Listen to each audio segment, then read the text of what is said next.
Hello friends, आज की video में एक्सप्लेन करने वाली हूँ क्लास 12 की बिजनेस स्टडीज़ का बुक का चैप्टर 3 बिजनेस एनवायरनमेंट। ये इस चैप्टर का थर्ड पार्ट है और अगर आपने फर्स्ट सेकंड पार्ट नहीं देखा उसे भी जाकर देख सकते हैं। आज की वीडियो में एक्सप्लेन करूँगी न्यू इकोनॉमिक पॉलिसी 1991 और उसका इफेक्ट या चेंजेस जो हुआ है न्यू इकोनॉमिक पॉलिसी के आने के बाद। पिछली वीडियो मैंने बताया था, जैसे फर्स्ट वीडियो मैंने बताया बिजनेस एनवायरनमेंट होता क्या, उसका फीचर्स क्या और उसका इम्पोर्टेंस क्या है। फिर सेकंड वीडियो मैंने बताया उसका डायमेंशन क्या बिजनेस एनवायरनमेंट। आज हम आगे पढ़ेंगे features of new economic policy 1991। वैसे तो जो एलिमेंट्स है न्यू इकोनॉमिक पॉलिसी का वो तीन है। First liberalisation, second privatisation, third globalisation. हम फिर से रिपीट करते, जो मेजर कंपोनेंट्स है या elements of new economic policy है। First liberalisation, second privatisation, third globalisation. चलिए जानते क्या है क्या नहीं है। First liberalisation, it refers to end of licence quota in many more restriction which were put on industry before 1991। जैसे तो न्यू इकोनॉमिक पॉलिसी आया 1991 में, तो उससे पहले क्या होता था, जैसे बहुत सारा लाइसेंस काट दिया जाता था या कोटा और बहुत सारा रेस्ट्रिक्शन लगता था इंडस्ट्रीज पे बिफोर 1991। जो इंडियन कंपनी जब उसको लिबरलाइजेशन मिल गया तो क्या क्या हुआ।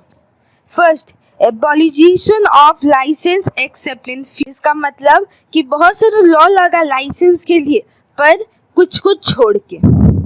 फिर second, freedom in fixing prices, कुछ भी चीज़ का प्राइस फिक्स करने के लिए फ्रीडम मिला। Third, liberalisation in import and export, liberalisation होने लगा इम्पोर्ट और export. Fourth, freedom in movement of goods and services, और फ्रीडम मिला गुड्स और सर्विसेज को इधर उधर मूव करने के लिए। Fifth, freedom in fixing prices of goods and services, freedom मिला फिक्सिंग प्राइसेज के लिए कोई भी गुड्स और सर्विसेज। समझ में आ गया लिबरलाइजेशन मतलब। सिंपल से जानेंगे, end of licence quota in many more restrictions and control which will put on industry before 1991। और उसके बाद लिबरलाइजेशन, जैसे प्राइस फिक्स करने का फ्रीडम मिला, कोई भी गुड्स को मूव करने का फ्रीडम मिला, इंपोर्ट और एक्सपोर्ट कर रहे हैं अच्छे से, और एबॉलिशन ऑफ लाइसेंस मिला पर कुछ कुछ को छोड़ के। ये जानते हैं liberalisation. Second, privatisation. Privatization refers to giving greater role to private sector and reducing the role of public sector. Privatization मतलब ही privatization सिंपल समझ लो, प्राइवेट मतलब ग्रेटर रोल दो प्राइवेट सेक्टर को और पब्लिक सेक्टर का रोल को रिड्यूस करो। क्यों ऐसा स्टेप्स क्यों लेना to execute following steps certified, ये करने के लिए बहुत से स्टेप्स करना पड़ा। क्योंकि पब्लिक सेक्टर तो सिर्फ सर्विस मोटिव देखती है ना, और प्राइवेट सेक्टर अर्निंग देखती है, मनी प्रॉफिट कैसे अर्न करें। तो अगर ये सिर्फ सर्विस मोटिव देखती है पब्लिक सेक्टर, तो ये तो पैसा कमा नहीं सक रही है, वो तो लॉस में जाने लगी थी। और प्राइवेट इसलिए किया कि जो भी पब्लिक सेक्टर है वो अगर कुछ सुधार सके तो उसको सुधार दो, और प्राइवेट में डाल दो, अगर नहीं सके सुधारने तो उसको हटा दो। क्यों, कितना लॉस सफर करेगी गवर्नमेंट, फिर तो गवर्नमेंट को ही ना देनी पड़ेगी पैसा, इसलिए प्राइवेट सेक्टर को ग्रेटर रोल दिया। First, disinvestment in public sector, that is transfer of public sector enterprises to private sector. Transfer कर दीजिए पब्लिक सेक्टर जो इंटरप्राइजेस है उसको प्राइवेट सेक्टर में।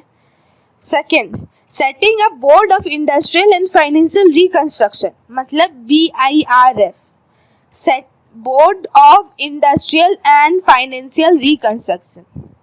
ये बोर्ड सेटअप हुआ था इसलिए क्योंकि चलिए पढ़ते क्यों सेटअप हुआ।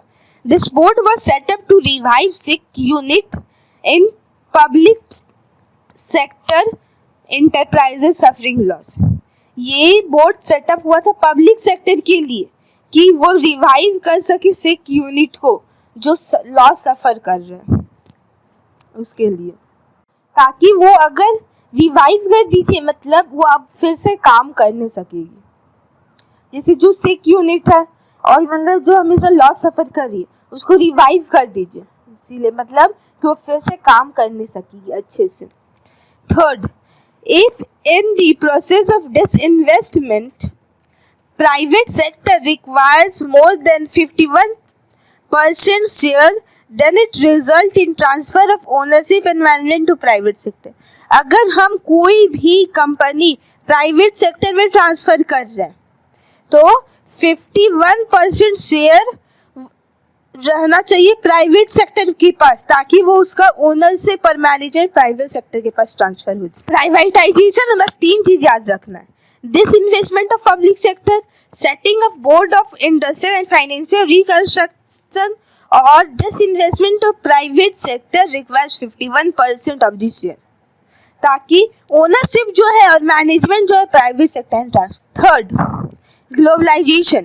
It refers to integration of various economics of the world. इसका मतलब ये होता है कि इंटीग्रेशन मतलब कॉम्बाइन कर दीजिए, एक साथ मिला दीजिए अब वेरियस जितना भी इकोनॉमिक्स है वर्ल्ड का. To execute this policy, following measures are taken. Import liberalization. Import कीजिए liberalize. जैसे government remove many restriction from import of capital fund. Government बहुत सारी रिस्ट्रिक्शन हटा दी. किसके लिए? इम्पोर्ट करने के लिए, कैपिटल गुड्स के लिए. Foreign exchange regulation act FERA. Foreign exchange regulation act was placed by foreign exchange management act. ये रिप्लेस कर दी by foreign exchange management act से. Abolition of export duty. Abolition कर दीजिए एक्सपोर्ट ड्यूटी का. फिर रिडक्शन ऑफ इम्पोर्ट ड्यूटी और import duty का रिडक्शन कर दीजिए. समझ में आ गया ये तीनों चीज? Liberalisation, privatisation, globalisation. जैसे लिबरलाइजेशन में end of licence, quota and many more restriction which were put in industry before 1991. Liberalisation. Privatisation मतलब disinvestment of private public sector. फिर setting of board of industrial and financial reconstruction. Transfer कर दीजिए private sector को 51% of shares, ताकि जितना ownership और management private sector के पास चल जाए. उसके globalisation, integration of various economics of the world. ये 3 चीज समझ आ गया क्या है? अब चलिए इसका इम्पैक्ट देखेंगे और चेंजेस देखेंगे जो इकोनॉमिक पॉलिसी में और जो बिजनेस में, और ये इफेक्ट देखेंगे ऑफ लिबरलाइजेशन और ग्लोबलाइजेशन. क्या क्या इफेक्ट हुआ? First, increasing competition. Second, more demanding customers. Third, rapidly changing technological environment. Fourth, necessity of change. Fifth, need for developing human resources. Fifth, market orientation. Seven, loss of budgetary support to public sector. 8, export a matter of survival. चलिए जानते हैं इसके बारे में क्या क्या दिया हुआ है. Increasing competition. After the new economic policy, Indian companies have to face all around competition, which means competition from internal market and competition from MNC, मतलब multinational companies. The companies could adopt latest technology and having large number of resources only survive in face competition. जैसे new economic policy आने के बाद Indian company जो है उसको हर तरफ से कंपटीशन फेस करना पड़ा. जो मतलब कंपटीशन फ्रॉम इंडियन मार्केट, मतलब इंटरनल मार्केट में भी, और MNC से भी कंपटीशन करना पड़ा. तो उसके लिए कंपनीज को लेटेस्ट टेक्नोलॉजी अडॉप्ट करना पड़ेगा, लार्ज नंबर ऑफ रिसोर्सेज रखना पड़ेगा, ताकि वो सर्वाइव कर नहीं सके और कंपटीशन को फेस कर नहीं सके. इसलिए इंक्रीजिंग कंपटीशन इंक्रीज कर दिया गया. Second, more demanding customer. Prior to new economic policy there are very few industry. As a result there are shortage of product in every sector. Because of this shortage the market was producer oriented. Producer is the king of the market. And after new economic policy, many more businessmen joined in the business. As a result, there was surplus of product in every sector. This shift from shortage to surplus of product, that is producer market to buyer market. The market become customer oriented. मतलब कि जैसे पहले जो था, मतलब new economic policy के पहले बहुत कम इंडस्ट्रीज होती थी, तो बहुत कम इंडस्ट्रीज के कारण शॉर्टेज होता था प्रोडक्ट में हर सेक्टर में. तो जैसे शॉर्टेज हो रहा है प्रोडक्ट का, तो प्रोड्यूसर जैसे बना रहा है वैसे सेल कर रहा है, तो प्रोड्यूसर हो जाता था किंग ऑफ द मार्केट। पर जब जैसे न्यू इकोनॉमिक पॉलिसी आया, बहुत बिजनेसमैन ज्वाइन किए। जब बहुत बिजनेसमैन ज्वाइन किए इंडस्ट्रीज, तो सरप्लस हो रहा है प्रोडक्ट का एवरी सेक्टर में, तो शॉर्टेज से सरप्लस में शिफ्ट हो गया। क्यों? बहुत गुड्स बन रहा है, बहुत प्रोडक्ट बन रहा है, तो प्रोड्यूसर मार्केट से बायर मार्केट में चेंज हो गया। क्यों? और तब फिर जो मार्केट हुई है कस्टमर ओरिएंटेड, कस्टमर को किंग बना दिया गया। कस्टमर जो डिमांड करेगा वही हम प्रोड्यूस करेंगे, ये बताया गया। समझ आ गया? Second. Third, rapidly changing technological environment. Before or prior to new economic policy there are small internal competition only, but after new economic policy the world class competition started, and to stand this competition the companies need to adopt world class technology. Before मतलब पहले new economic policy के पहले छोटा छोटा internal competition सिर्फ होता था, external में तो जाते नहीं थे। तो जैसे कि जब न्यू इकोनॉमिक पॉलिसी आया तो वर्ल्ड क्लास कंपटीशन स्टार्ट हो गया, और जो ये ग्लोबल कंपटीशन जब हम स्टार्ट हुआ तो इसके लिए कंपनीज को अडॉप्ट करना पड़ा latest technology, world class technology adopt करना पड़ा, ताकि वो फेस करने सके कंपटीशन और सरवाइव करने से भी इस कंपटीशन में। Next 4, necessity of change. Prior to 1991 business enterprise could follow stable policies for a long period of time. But after 1991, the business enterprise have to modify their policies and operations from time to time. मतलब पहले 1991 के पहले या new economic policy के पहले business enterprise जो है वो स्टेबल एक पॉलिसी लेके चलती थी बहुत लंबे दिनों। पर जैसे न्यू इकोनॉमिक पॉलिसी आई उसके बाद बिजनेसमैन को अपने इंटरप्राइज में पॉलिसीज को हमेशा चेंजेस करना पड़ता था, ऑपरेशन को हमेशा चेंजेस करना पड़ता था टाइम टू टाइम। कंपटीशन बढ़ रहा है इसलिए हम अपना चेंजेस करेंगे, अच्छे से चेंजेस, जितना ज़्यादा चेंजेस लाएंगे उतना ज़्यादा अच्छा है, जो मार्केट डिमांड करे। 5th, need for developing human resource. Before 1991 Indian enterprises were managed by inadequately trained persons. New economic condition require people with higher competence, skill and training. Hence, Indian companies need to develop their human skills.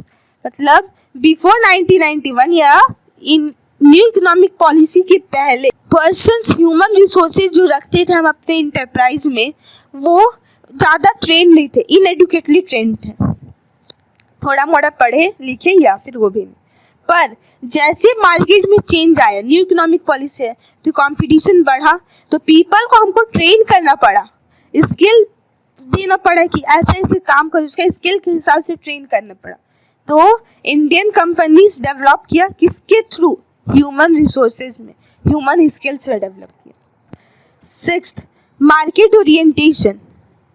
Earlier firm were following selling concept that is produce first and go to the market, but new companies following selling concept that is planning production on the basis of market research, need and want of the customer.